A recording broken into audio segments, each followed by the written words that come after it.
From the city of Peaky Blinders, Birmingham, England, I would like to introduce you to Paddy Danda. As the world becomes more automated and the robots take over, it's imperative that we build the right human skills for the future. So pull up a chair, grab a samosa or two, and make yourself very uncomfortable. Hey folks, welcome to another episode of the Superpower School podcast. I am joined by Karen Witchalls Plunkett, who has many years of presenting, broadcasting, acting, you name it, she's done it. And she even has a talent agency as well. So welcome to the show, Karen. I'm really excited to hear what is your superpower that you're bringing to this episode. Oh, Paddy, thank you. And thank you very much for having me. I thought actually, because I guess it's still so topical, many of us are very much in front of our screens and having to, let's say, connect with other individuals and with teams.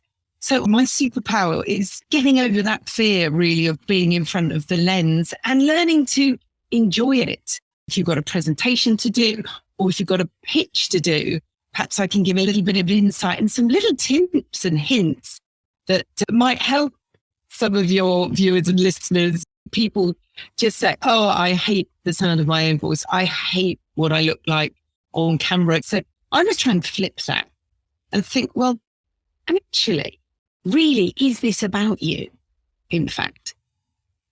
Or is it about your audience? So just have that as a thought in your head, because often then you get too absorbed in your own thoughts about you and worrying about you, and then almost forgetting of the experience that you're going to give to people that are actually viewing you. And so by doing that can actually take away some of the fear, because when you're on screen, you're in front of individuals or, as I say, a larger audience, you're there and you've perhaps been asked there or asked to contribute because you're an expert in your field. So focus thinking about how you sit in front of your camera and your positioning and getting that right. Even your background, which I know we've talked about, Paddy, and I know last time when we spoke, you haven't done it today, but you actually said to me, oh, I've worn something brighter today, Karen, because I knew I was going to be speaking to you. And just with sort of changing things up a little bit or tidying up. We're on these calls a lot. You can get virtual backgrounds. Do be aware of them because you can get some funny flaring going on if they don't quite work. So I always say don't have clutter around that, because people will probably be going, oh goodness, what have you got hung up there? Or, it's something. I did have someone I trained that they had sort of, their clothes seemed to be sort of hung all over the place, but it looked a bit like a jumble sale. But you don't want distractions is what I'm saying. So you want to show up looking professional, but also then, as I say, it builds confidence and knowing your setup.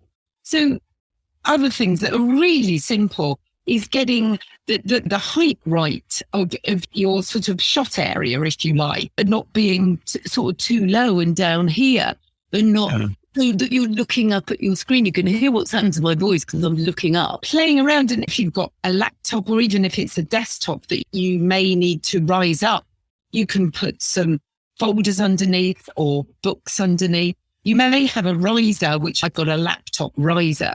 Really simple, really inexpensive, that again gives a much more professional look, and finding where that lens is. And you've probably seen often, I sort of did that of people, I'm exaggerating, but sometimes you see, if you're watching TV interviews, you see that people are actually not even looking at the camera at all. So you can see I'm not connecting with my audience. So it's a matter of also finding that lens, that little green dot or red, whatever it is on your screen. And I'm looking directly at it now. And I was always taught when I first, or even before I got in front of the lens, that the lens is your friend. It's a friend, or it's a colleague. It's someone you enjoy having a conversation with. So it might be someone you enjoy having a drink with when we can go to pubs in some places, not everywhere, but or you enjoy having a conversation over the phone with. So think of it like that, because some of the fear is, oh my gosh, I'm turning on this green light and suddenly it might only be one or two people, or it might be goodness knows how many people are tuning in. And again, I say, so don't have that thought in your head. Have somebody in your head that you really enjoy having that conversation with. And I even say it might be your pet. It might be your cat or your dog that makes you smile or puts you in a positive mood. And also it's sort of, again, is holding that lens and getting used to it and being comfortable with it. And then other things that I talk to people about doing, playing a favourite piece of music. If you are feeling sort of really nervous and anxious, the fact that perhaps you're giving a talk, a presentation, or co-hosting, or you're part of a Q&A, whatever it is, you need to be in that almost that right frame of mind to show up as the best version of you.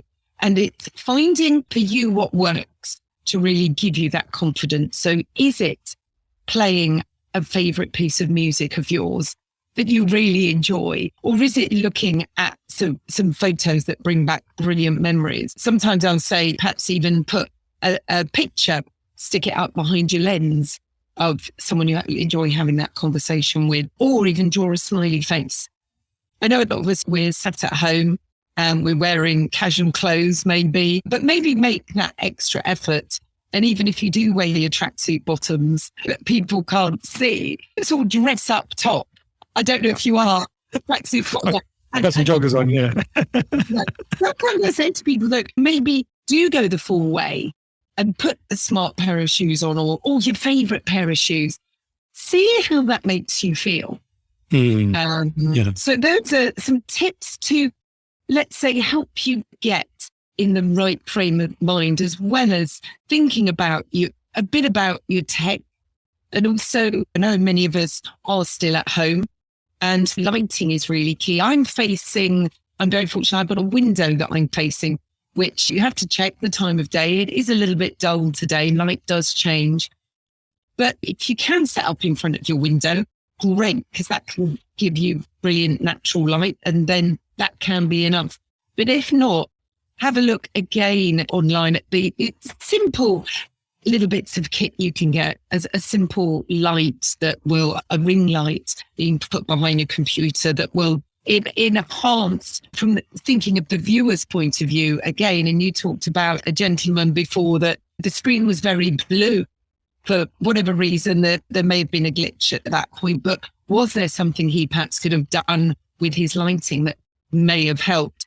But again, this is going back to preparation. It might have just suddenly happened, but it's checking. And I always make sure I'm connecting early on the call so that I can check my audio, I can check my visual, my positioning, and I can make sure that I'm not going to have any interruptions. My phone's on silent, all those little things.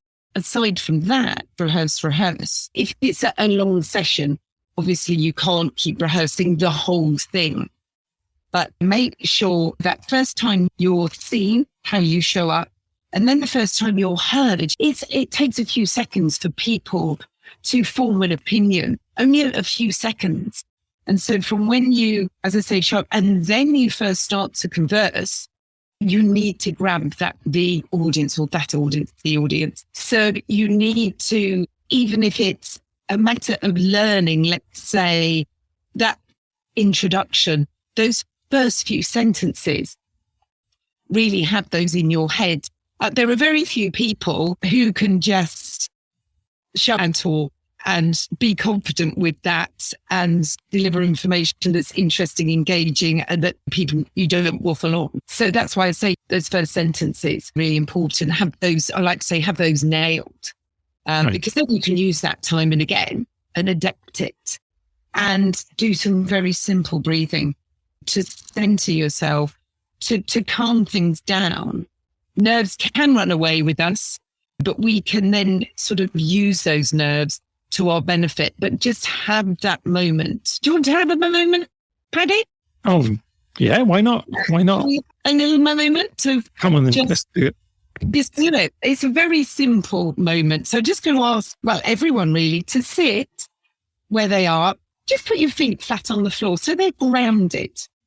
And you can do this for all sorts of situations in life, in fact, where you are feeling a little anxious, a little nervous. And it's all we're going to do. And also I say, close your eyes for this as well. So just shut out everything else. Close our eyes, and I'll give a count of 1, 2, 3. And then I'll ask us to breathe in for 1, 2, 3, expanding that diaphragm as if we are imagining we're blowing up a balloon sideways. So we're going to count 1, 2, 3, breathe in for 1, 2, 3, blow up that balloon. Hold that for 4, and then we're going to do a nice breath out for 1, 2, 3, 4, 5. But what we're not going to do is collapse into a heap. So here we go. We're sitting nice and tall. You keep the arms relaxed. Close your eyes if you choose to. I'm going to do that myself. Here's our count. 1, 2, 3. Big breath in. Expand that diaphragm. 2, 3, and hold. 1, 2, 3, 4. Breathe out through the mouth. 3, 4, 5. Okay, we'll do that once again. Here we go. So find that seated position. Don't hunch the shoulders up. And again, when you're on screen, the last thing we want is anything hunched here. So actually, we'll just give those a little roll back, shall we, to relax us off, which again is a good thing to do. And then we'll come. Yeah, mine creaking actually. I think I was going to say the same thing, Paddy. Yeah, get this great. And if you are someone who sat at a computer a lot, a great thing to do, and stand up and move those shoulders around. Okay, so we're nice and relaxed. So if you choose to close your eyes, this time actually put your hands, you can't see, but I just put them on sort of my diaphragm just to see if you can feel that expanse at the side. So here comes our count. 1, 2, 3, breathe in. 2, 3, hold. 1, 2, 3, 4, out through our mouth, and 1, 2, 3, 4, 5. Okay, so you should hopefully feel a little bit calmer. If you may not have had any nerves at that point, of course, whatsoever, but if you find that you are anxious, nervous, then just doing that very simple breathing exercise can bring things down. But conversely, as I said, we don't want to bring everything down so we're almost falling asleep. So with those little shoulder rolls, that gets things moving. And we'll just expand on that because we do want the blood to be flowing. And if you're open to this, Paddy, we'll just do a bit of a shake of one of our arms. So we're just going to shake the fingertips. There we go. Up and then down. Lovely. And the other one. Here we go. Up. Great. And down. Now we're going to do both together this time. So up we go. And then down. Lovely. And again, up we go. And then down. And we'll do one more actually. So it's getting the blood flowing. That we've got our inner calm, but we've got this kind of outer energy, this outer, let's say this is outer superpower of a better word, Paddy. So now we can do a lovely big stretch up. And I love doing this one because this opens the chest. And again, rather than, which we did hopefully with our breathing, rather than sort of showing up and everything sort of being in and tense and tight, we want to be sort of open. So let's say we can give to our audience. So this time, and you just follow me on this, we'll do a lovely big stretch up. Obviously, we lose my hands at the top there. Now a lovely yawn. Oh, great. I'll stretch the arms out and just hold them. Feel that expanse across the chest. Fantastic. And then give that shake down again. Get that energy going. Brilliant. And let's do that one more time. So let's do our lovely stretch. Up. Great. Big yawn. Stretch open. Hold there. And shake down. Now we've done those just quickly sort of seated, as you can do them standing. There's no reason to walk around and shake your legs around as we've done with our hands to really get that blood flowing. And before I get in front of camera, I will do those simple exercises. So Karen, thank you so much. I've certainly picked up loads of tips there. I'm sure our listeners will have taken away lots of useful practical tips. I've certainly been using some of those since we last talked. So, and I have to say they are brilliant. Just before we wrap up this particular episode, Karen, would you like to just talk about your business? I know you help coach and train people in presenting in front of the camera. It'd be great to hear from you. Yes, it was just a sort of a natural progression, really. So having my agency, Perfectly Matched Presenters, which is for professional presenters and voiceover artists, obviously there's been this big explosion of new media and this whole push for everyone to be visible and to be seen and to be on screen. And I realized that I could potentially help people that hadn't, had that experience, but actually needed it and needed to get out there for their brand or for the business they work in. They've been told, oh, you're going to have to get on camera, or we've got a conference coming up, but actually it's going to be done virtually now. And so I set up businesses on screen, and I'd actually tested it a number of years ago with something called Teens on Screen. So it's for teenagers to give them it was confidence building interview technique. And we were able to go to studios and work in teams to create their own TV program. So it was then giving them a whole mixture of skills. And so I do one-to-one sessions on screen at the moment, and also group sessions. And you very kindly introduced me to a lady who I'm now working within their business, a big recruitment company. Again, Paddy, and a big thank you to yourself. And it just shows you, as you said, you linked in with me. We had calls, we did a podcast, and then the introduction came in, and here we are. And this is the second year now. I'll be working with that business. Really? Yeah. Wow. All of it is getting out there, isn't it? Yeah. No, thank you so much, Karen, for that. Yeah, there was an introduction there, but your sort of talent and your hard work has helped you cement that relationship. Karen, we are out of time, and I want to thank you so much for your time. It's been a pleasure as always talking to you. It gets me to really reflect on the things that I'm perhaps doing badly or maybe need to improve upon.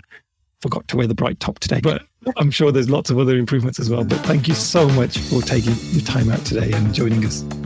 Oh, it's been an absolute pleasure. Thank you very much for having me.